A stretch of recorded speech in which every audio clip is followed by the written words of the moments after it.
This is Oft Off Topic, a show where two men with the attention spans of a squirrel try and fail to stay on topic with today's subject. Where will their oral meanderings take us? Well, stick around and listen, because today's Oft Off Topic is... The Life and Times of Scrooge McDuck. Yes, Scrooge McDuck, the world's richest adventuring curmudgeon duck, and the star of the first comic books I remember ever reading. The Uncle Scrooge comics that ran for a good long while. I think it's about 30 years or so. Nate, what you know about Scrooge McDuck? DuckTales. That's it? No, I mean, I knew beforehand, the Christmas Tale. I mean, that's really how I introduction was the Christmas Tale, him being Scrooge, and just, I never really thought too much after that. I just figured, he's an old Donald Duck, whatever. And then DuckTales came out, and he became more of a full-fledged character after that, outside of just, Christmas. Yeah. I'm cranky, bah humbug. And from there, I actually thought, okay, he actually seems to be pretty cool. Yeah. I might have been on the late age for watching DuckTales, but I'm sorry, dude. I was still in high school. I liked watching cartoons. So I'd get home from high school, I'd still watch some of those Disney afternoons. I mean, whatever. I was a homebody. I like cartoons, and that was one of them. Yep. Yeah, and actually that cartoon, DuckTales, started out in 1988, I believe. A little earlier than I remember it being, but whatever. Yeah, I guess it is earlier than I thought. Yeah, because I remember watching it in the 90s. Yeah, I remember watching it when it first came out, because it was kind of all alone there in this little weekday morning slot, and then eventually joined by Darkwing Duck and Rescue Rangers and such. Morning? But, yeah. At least it was when I was on. It was on weekdays mornings at 7 a.m. That's funny. I mean, obviously we lived in different states, and when I was watching it, it was afternoon. It was after school. Oh, really? We might have had it after school, too, because the one station I watched it on was a syndicated station. So basically, they just kind of showed whatever they wanted whenever. So it might have been on both. Yeah. That would make sense. I mean, yeah, but probably syndicated. Just my Fox station decided to show it, after school. Yeah. But we're not really going to be talking about DuckTales. We will a little bit at the end, but we're going to be talking more about Scrooge McDuck himself, and his history, and the stories that he has, and all the adventures he went on, too. And we'll learn about some history along the way. But before we get to Scrooge McDuck, to paint a better picture about his situation, we're going to talk about some of his ancestors going a ways back. You ready, Nate? As I'm going to be. All right. The McDuck name goes back a good long while. The earliest McDuck ancestor on record was Scrooge Shaw, who lived roughly around 2050 BC, and his son Prince Don Duck, who himself had an affinity for slave girls so strong that it put financial strain on the kingdom. Scrooge Shaw was the last king of Sagbad, a city in the Middle East that fell when it was assaulted by a young warlord named King Khan, whose name roughly translates to King, King, King. The army defeated and the city sacked. Scrooge Shaw and Prince Don Duck, his heir, managed to escape and fled north.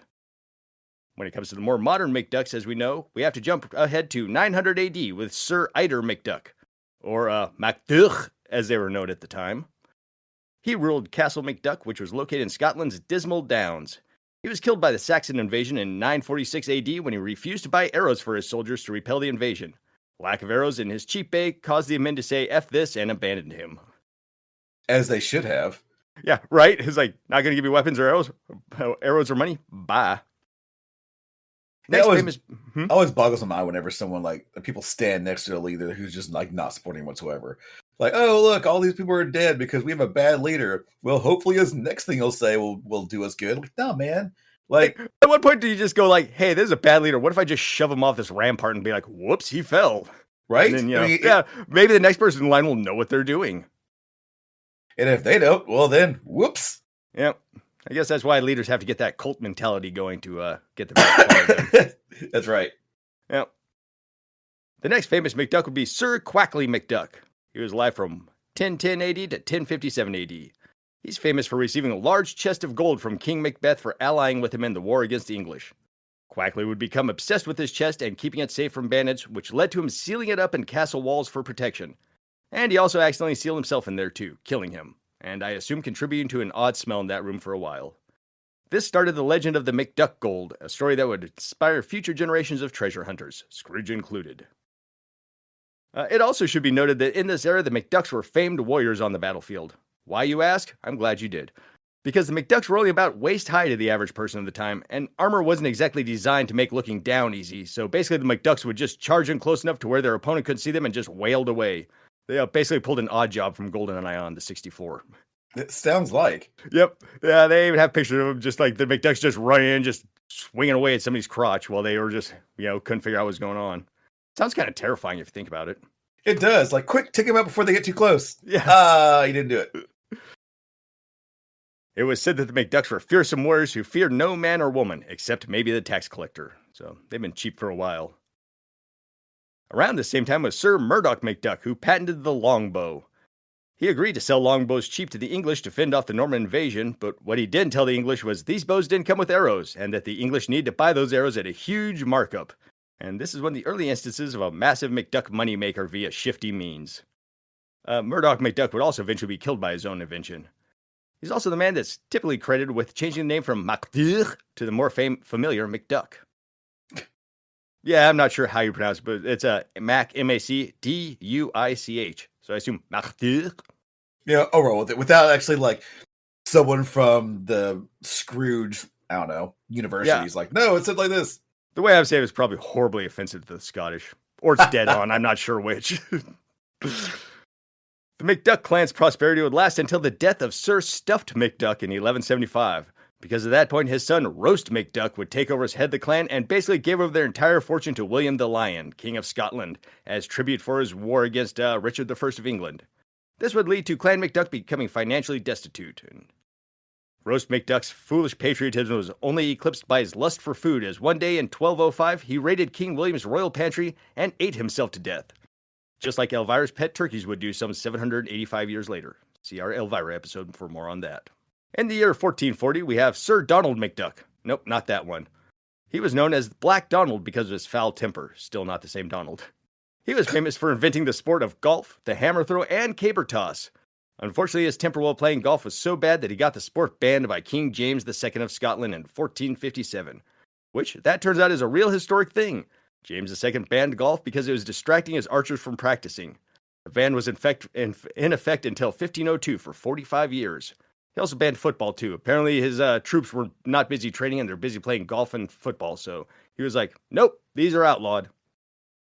Or just discipline. I mean, what'd they do? Like, they're playing golf. Get them. Yeah, right. They're playing golf. Kill them all. Wait, and their families. Yeah. Use a child's head as golf balls. All right, we now take a big jump forward to what we now know as the modern McDuck era, and go to the early 18th century with Locksley McDuck, who teamed up with famed Scottish bandit Rob Roy, and their edict was rob from the rich and give to the poor. Locksley McDuck was ousted from the crew when he couldn't manage to give to the poor after robbing the rich. Well, I mean, that kind of goes with the rest of the mold. Yeah, it really does. I mean, technically, he's also poor. So yeah. Poor. I was kind of thinking that he was like, well, I'm poor. Rob from the rich and give to myself until I'm rich. Then you gotta rob yourself. It's a conundrum. It is a conundrum. Also in the 1700s was successful sea merchant Captain Hugh Seafoam McDuck. However, a bad business deal saw Seafoam losing his entire business and all his possessions save for his golden dentures and silver pocket watch. These would later be family heirlooms for the McDucks. It's rumored that Seafoam McDuck would later fight and die in the American Revolution. Thank you for our freedoms, Seafoam McDuck. We now skip ahead to 1867, Glasgow, Scotland, and finally our subject of today's episode, Scrooge McDuck. He was the first child of Fergus and Downey McDuck. He had two younger sisters, Matilda and Hortense McDuck. Hortense would eventually give birth to another famous adventure-seeking duck named Donald. We'll talk about him a little bit more later.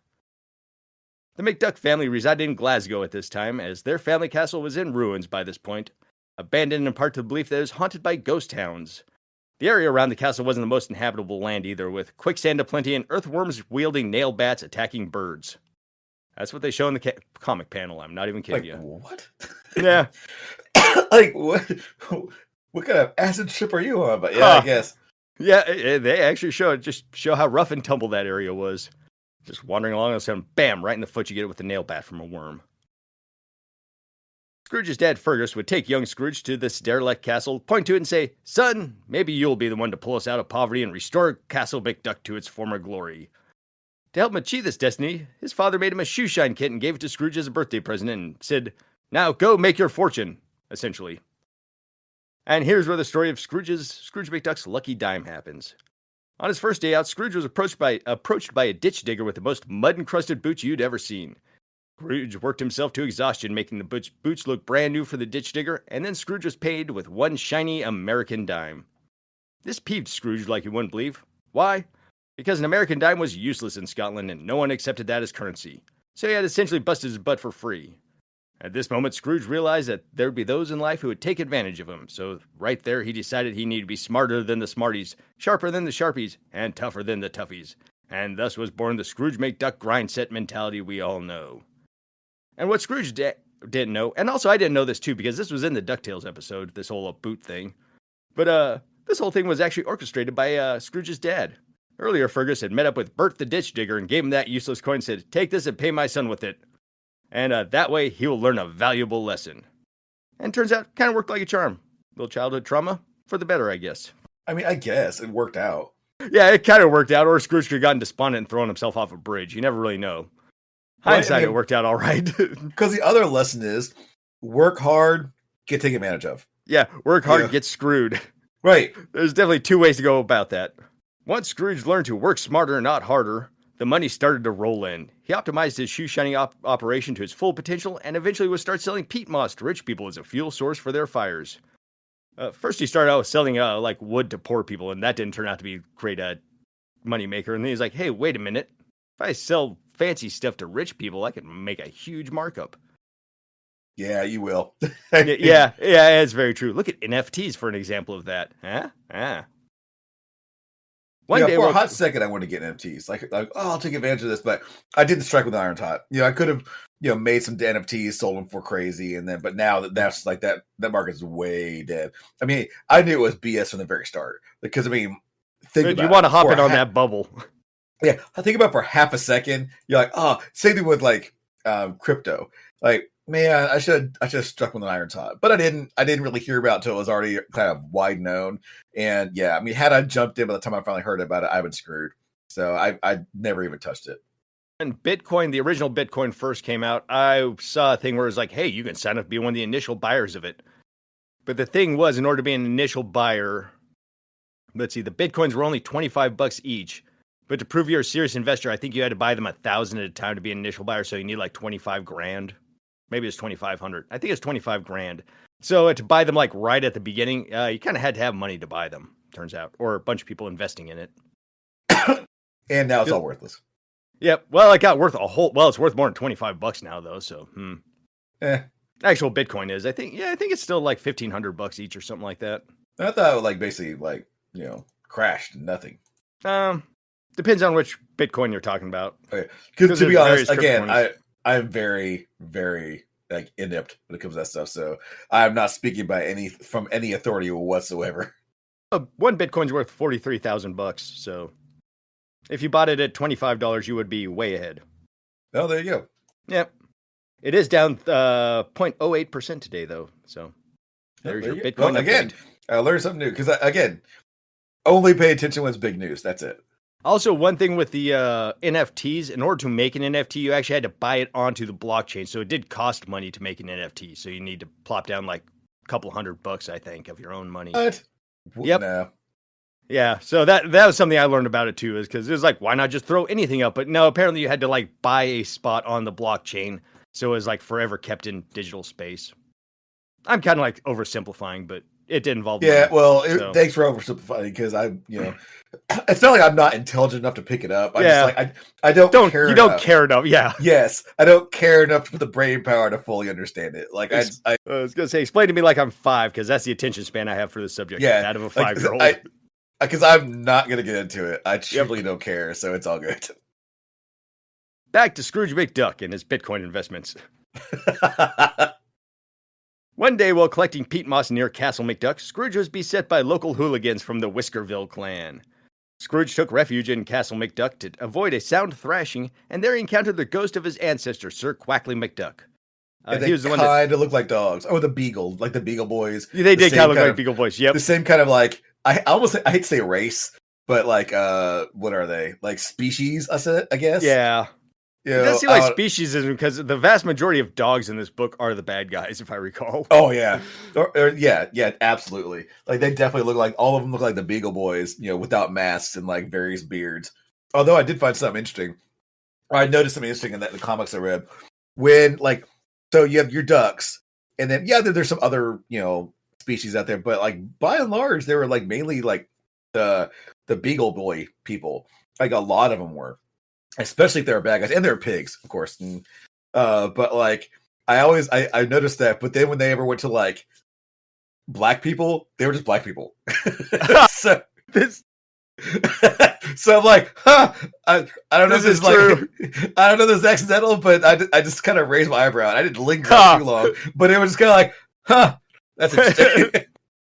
Well, maybe the whole time frame is messed up, and that is actually all the black people are very early man, and before early man was nothing but like anthropomorphic animals. There you go. It's a stretch, but I'll take it. Okay, cool. Makes sense to me.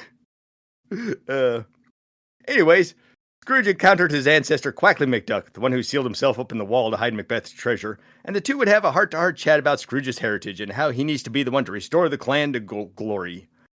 Upon seeing Scrooge's lucky dime, the ghost said, "That's it! That's your sign! Go to America, the land of opportunity, and seek out your Uncle Pothole, who owns a riverboat there, and build your fortune, young duck." I'm kind of paraphrasing, but that's basically what he said.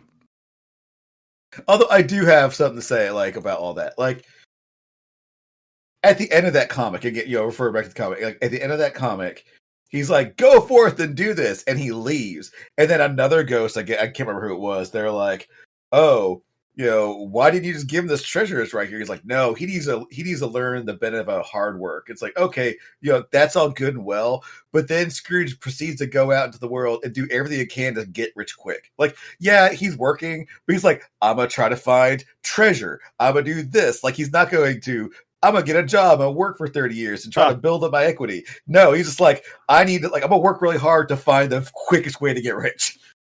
He's just swinging for them home runs. Exactly. Just like swing hard fast enough. Going for gold, going for diamonds, going for this, going for that. It's like, again, I'm not saying he didn't work hard, but he was definitely trying to make the quickest route there. See, there's two things that can happen in life when you swing for the fences. You succeed and become Scrooge McDuck, or you fail and become the great Antonio. There you go. Yep. I thought about that entire time. Like that, once that kind of dawned on me, every storyline of Scrooge McDuck I'd hit, I'm like, here he goes again, trying to get rich quick. Is like completely ignoring what they are, missing the lesson they were trying to teach him originally.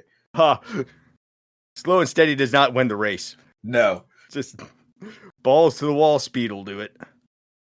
So Scrooge doubled down on his shoe shine business and started saving all the money he could for America. He would help out his parents by giving them money for household expenses, but always insisted on a receipt for tax purposes. Actually, that's kind of smart in a way. Yeah. I won't argue that one. I mean, honestly, like, think of his family. His family kind of annoyed me too, because I mean, the little jump in the comics, like, I get he becomes a dick for various reasons. I'm sure we'll hit, but he becomes a dick near the as he gets older, and he gets back, or he goes back to visit his town. They're like, "Who do you fuck do you think you are, you asshole?" And he's like, "Hey, fuck you guys." And they're like, "Oh, right? How could he talk to us that way?" I'm like, depressing us now. Y'all. Yeah, right. Even his sister's like, "I can't believe you're acting this way." Like, bitch, look at what you're wearing. You're not exactly like not taking his money. Yeah, when they really need money, the first thing they do is wire him. But we'll get into that in a few. I'm trying not to jump too far ahead. Soon, preparation and opportunity met, and a job opened up for a cabin boy on a cattle ship from Scotland to New Orleans. Scrooge left his money with his parents, insisting he only needed his lucky dime to see him through. His parents did insist on, however, giving him 2 family heirlooms, the golden dentures and silver pocket watch of his great-grandpa Seafoam McDuck, the one who lost his shipping empire to a shady contract. Nothing is really known how the ship voyage went for young Scrooge. Probably fine, or possibly the 13-year-old Scrooge was passed around as a plaything by the adults. Yeah, but say, no one will ever know the truth. I don't think the comic books would show how Scrooge McDuck was a fleshlight. Come here, my feathery fleshlight. Right. I've got uses for you. 1881, Scrooge lands in New Orleans, but he doesn't stay there as he heads north to his uncle's last known location, Louisville, Kentucky, and he arrives just in time for the 6th ever Kentucky Derby. Thus, the town is hopping with people. There he finds his uncle Pothole at a bar in a seedy part of town, gambling little money he has.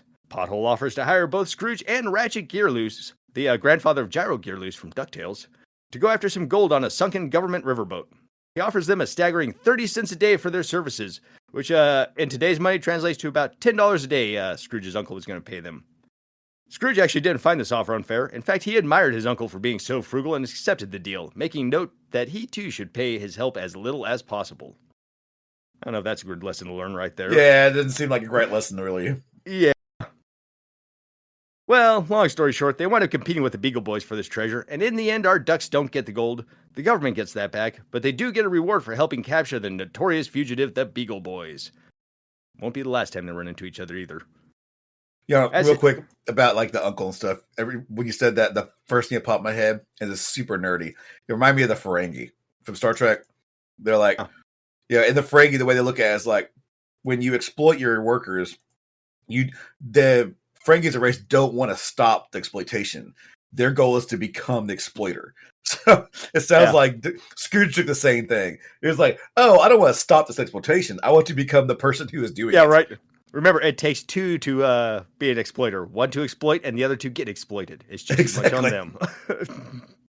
It is my job to see if I can screw you over. It's your job to not get screwed over. Let's see how this works. As his share of the reward, Scrooge gets a silver dollar from his uncle, and when Scrooge doesn't want to spend that dollar right away, his uncle scolds him and says, "Don't be a sap, lad. Spend your money. Do you want to wind up with a whole coal bin of the dang stuff?" This, of course, was where Scrooge got the money bin idea, and it's also where Scrooge starts to realize that maybe it's not the money that's the true treasure, but it's the memories of the adventure along the way. Pothole takes on Scrooge as his apprentice on the mighty Mississippi, and when Pothole retires, he sells Scrooge his riverboat, and then spends the rest of his days writing dime store adventure novels, starring himself as a badass, and Scrooge as the lackwit he's always rescuing. Scrooge starts a shipping company and becomes known as the Master of the Mississippi. However, the railroads were taking off, so business was dwindling in a hurry. This wouldn't matter in the end, because 2 years after going to jail, the Beagle Boys are released and immediately rob Scrooge and blow up his riverboat. Sad times. Beagle Boys do get arrested to get out of the deal, but Scrooge now has no boat and no belongings other than his lucky dime, the golden dentures, and a silver pocket watch that he came to America with. Undeterred, Scrooge heeds the words of Horace Greeley, "Go west, young man," and decides to take his hand at being a cowboy. Yeah, that world really does kind of reward shittiness. Like, yeah, sure, the Beagle Boys were caught, but they're like, sorry about your luck, bye! Like, we got these guys, they're in trouble, but all the damage done to you, well, I guess you should do something about that. Next to be you, well, it's the land of opportunity. Go figure something out and be like, right. Okay. Scrooge lands a job as a fireman on the Wabash Cannonball, a train heading out west. Also by fireman, we mean the dude who feeds the coal fires for the train. And by the Wabash Cannonball, we actually mean the fictional train from a country song from back in the 20s. Its legend is that it's a train which was a death coach that appeared at the death of a hobo to carry his soul to its reward. So apparently this is like a ghost train that takes away people to the afterlife. Kind of cool. Apparently just hobos, though. Only hobos. Only hobos. That's got to be a weird-smelling train. Dead hobo train. Yeah.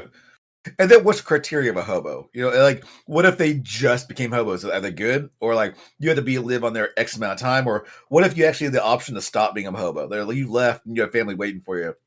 Like, well, you were a hobo, but you weren't technically a hobo. You were a volunteer hobo. If you are in the hobos union, that's what counts. You have to show your hobo union card to the conductor, and he'll let you on the train. You lose your hobo union card if you have a family or if you work the same job for more than 1 month at a time. I don't make the rules, but there you go. Your yearly dues was singing 99 bottle of beers in the wall the whole way through. Huh. Oh, no, Jimmy Crack Corn, sorry. I was just recently saw Pee-wee's Big Adventure. So the thing that set Pee-wee leaping from the train was when the guy was singing Jimmy Crack Corn, I don't care too long. I cannot take this. Have you ever heard the whole lyrics to that song? Is it the same thing over and over again? No, not really. It's about a slave chasing away the blue-tail flies from his master while he eats. Oh, well, I had no idea. Yeah. And chase away the blue-tail fly. Do-do-do-do-do-do-do. Yeah, anyways. Yeah, it's an actual whole long song with like multiple verses and this and that.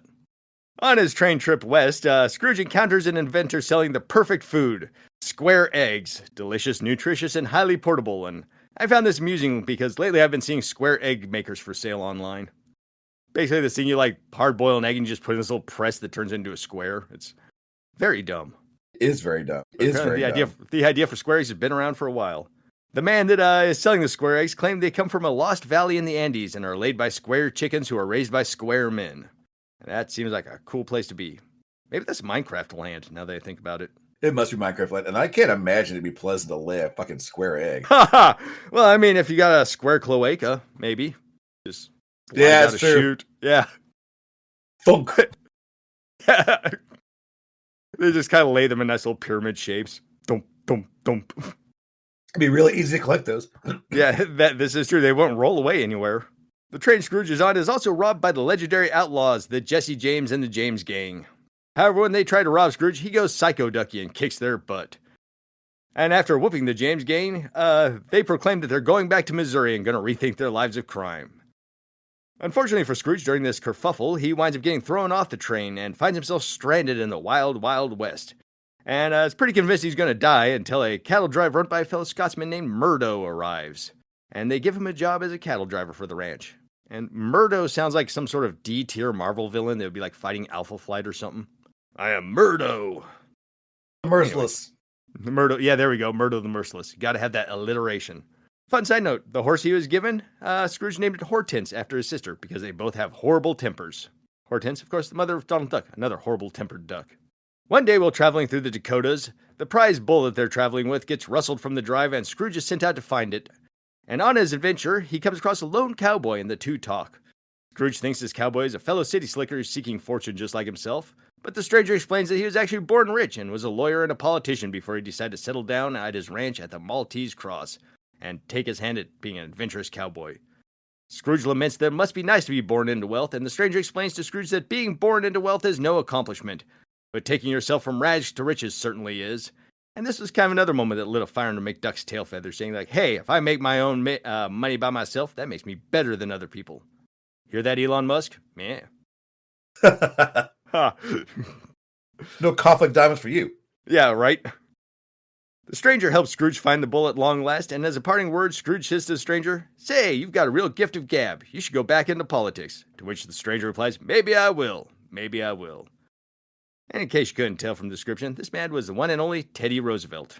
Scrooge is kind of like a old-time Forrest Gump just running across every famous person in history. Or an old-time Cassandra Peterson. That's true. He continued to work for the Scotsmen on his Montana cattle ranch and quickly became known as Buck McDuck, one of the best cattle punchers in all of Montana. Unfortunately for all involved, the age of homesteading and barbed wire was now upon us, and the age of free-range cattle was coming to an end, as was the ranch Scrooge worked on. He and the other workers were let go, now unemployed. But, however, Montana was currently experiencing a silver rush, so Scrooge headed to Butte and bought himself a plot of land in hopes of finding silver. Which he did not, but he actually found a copper vein instead. Which this would have actually been pretty bad news of his few years prior, because copper wasn't worth a whole lot at the time. But this newfangled technology called electricity was spreading across the land, and the electric companies needed as much copper as they could get to lay all that wire. So, Scrooge uses his grandfather's gold dentures to buy some mining equipment and starts right away mining his claim, which was slow going until he meets millionaire Howard Rockerduck. That's not a very clever name. No, it's not at all. Who teaches him the proper way to mine copper. He also meets Howard's spoiled and insufferable son, John Rockerduck, and later on these two would become bitter billionaire rivals. Howard Rockerduck, though, however, helps Scrooge profit off something called the Apex Law. So basically the Apex Law is, you know, when you got those veins of ore that just kind of stretch for miles and miles? Yep. Well, basically the Apex Law in Montana said that if you owned the property that vein was the closest to the surface on, you owned that entire vein, no matter how long it was. Well, turns out Scrooge's property was in the right place to lay claim to the biggest copper vein around, and one of the biggest copper veins ever found in history. And that was the vein that ran directly underneath the Anaconda Hill copper mine. This vein actually contained 1/3 of the world's copper at the time. So all of a sudden, Scrooge property is at the highest point of that vein, and that means he owns that entire copper vein. So now Scrooge is dreaming of these millions he's going to make off this cop war. But that dream would have to be scuttled as he immediately gets a letter from his father in Scotland declaring a family emergency and Scrooge needs to return post-haste. Well, you bypass a pretty decent chunk of that story where it's like, oh, you're like, oh yeah, he received a letter. Never mind the fact that like they had a fucking Mortal Kombat there. There's like, oh, it's one of those things where like fucking one of those old college TV shows or whatever, where they're like, okay, whoever claims this first, and so they're like having a big battle royale for all these people trying to beat each other up to get this vein. Even the point where they brought the judge out there, at least he's the carnage. It's like, well, you're the last one conscious, so I guess it's yours. It's like, what kind of Death Race 2000 bullshit is this? They're like, oh yeah, it's yours, whatever, you win. That's kind of how things worked back then. It was like, hey, you get these sticks and you get to run out to a plot of land, and if you get your stick there first, you get that plot of land. But if three people showed up at the same time, I believe Tom Cruise in Far and Away did this. That's true. Yeah. But yes, I did skip over that part. There are some things I had to edit for time constraints. Oh, of course. Yeah, but that's why you're here helping out. But yes, Scrooge did come by this by beating the crap out of a bunch of other people, more or less. So anyways, the Anaconda Copper Mine bought Scrooge out for a mere $10,000, and Scrooge is on his way back to Scotland. As he's leaving, his ship passes by the Statue of Liberty being constructed on Liberty Island. So, by the way, this Anaconda Copper Mine thing, it's actually based off of a real story. So the Anaconda Copper Mine had one of the biggest copper veins ever found, and some dude with some money decided he was going to buy this tiny abandoned parcel of land that was way off in the corner that nobody even knew about, and it turns out that, that one was the absolute closest to the surface level of the vein. So this dude owned that giant copper mine that owned, 1/3 of all the world's copper at the time. Well, the mining company repeatedly tried to sue the dude, but the law said what the law said, and hey, the guy was just like, nope, this is my vein now. And because it held up in court, the mine had to shut down, and because of this, it put 80% of Montana's state workforce out of work. 80% of everybody that worked in Montana was out of work because of this action. Oh, wow. And also, if you think about it, no unemployment back then either, so, Well, couldn't that guy's like, oh, guess what? So I own it. You guys just lease it out from me and give me a bunch of money, and you keep on. But I guess maybe I'm thinking too much. Actually, what happened is eventually the dude, after he waited long enough in the mining company, was like, well, we can't get him back through legal means. We'll just have to buy him out. And the dude basically got $12 million out of the deal to be bought out. And he promptly drank it all away and died of a stomach hemorrhage brought on by cirrhosis at the age of 44. I figure he died of a stomach hemorrhage from being stabbed repeatedly. By angry miners who are out of work for those few months. Right? I mean, I'm surprised he lived that long. Like, no joke. Like, back in the day where, it wasn't exactly like CSI rolling around. Like, yeah, right. There's no one fingerprints. There's one dude put 80% of the workforce out of work. Like, he's mysteriously vanishing like yesterday. You would think that's exactly what would have happened. If anything, the mining company would have done it, because all they got to do is just like shove him off a cliff, and then when people find his body, just be like, must have fell. No. Yeah. We were about to offer to buy him out. It's a shame that he died horribly. He accidentally fell down. After being scalped repeatedly, you got like the hatchet behind your back. Who could have done this? One of my favorite lines from one of the best shows ever. Oh God, totally lost it. Lose it now. It is right there. I can see it in my head. It's Blackadder. Blackadder is one of the best shows ever. I encourage anybody listening to please go watch it. But one of the episodes, and the guy's like, "Oh yeah, I'm come here." He's like a voter person, and he's like, "Yeah, I'm here because the guy before me, he accidentally horrifically chopped his own head off while shaving." Like, he was just like, yeah. He's like, whoops, I shot my own head off. It's all good. It was an accident, self-inflicted. It's fine. My hands never were the steadiest. But like, there's someone else who was also accidentally brutally stabbed in the back 15 times while shaving. And no one, it was like, yeah, that checks out. Yeah, that's fine. Right. Yeah, I mean, what are you going to do? Just argue it? It's not like you can go dust for prints or anything back then. No DNA testing. Just take my word for it. I mean, honestly, like, seriously, I mean, I know I'm probably copying some comedians, but unless they found you standing there with a knife in your hand, there's a decent chance you're getting away with it.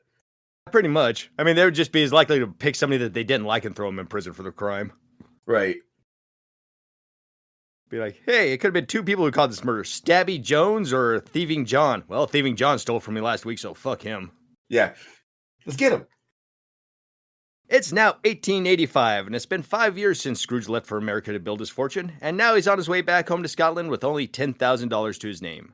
Better than nothing, but not the fortune he had dreamed of. When Scrooge gets back to Scotland, he finds that the taxman has cometh and is going to repossess Castle McDuck. Luckily, Scrooge's $10,000 is enough to pay up the taxes and prepay for a few more years, so crisis averted. Yay! But now Scrooge is right back to square one. But he has a new target in mind to make himself wealthy via gold, and now there's a fair amount of it to be had in the Transvaal in South Africa. And in case you're wondering where the Transvaal in South Africa is, think northeastern southern Africa for an idea where we're talking about. So yeah, think of the bottom of Africa and just slowly go up northeast just a hair from that. Back off a little bit. Yeah, sort of like in that little armpit area of Africa. Okay, yeah. Yeah. I'm with That's you. the best way I can describe it. As he's traveling through this region, he comes across a duck tied to a water buffalo.